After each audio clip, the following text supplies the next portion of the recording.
Bawat laban nakakasabi, utak titib ang palaging bitbit. Bilang palakasan ng pananamit o baka kainin ka ng pananabik. Bawat laban nakakasabi, utak titib ang palaging bitbit.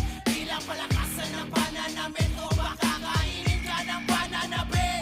Bawat senaryo, tila laging madahas, ibang estilo ang laging nilalabas upang lumamon ng utak na marahas, mapamintas na mata, malaya ka lumabas. Itong laro hindi para sa lahat, hindi lang mapangahas.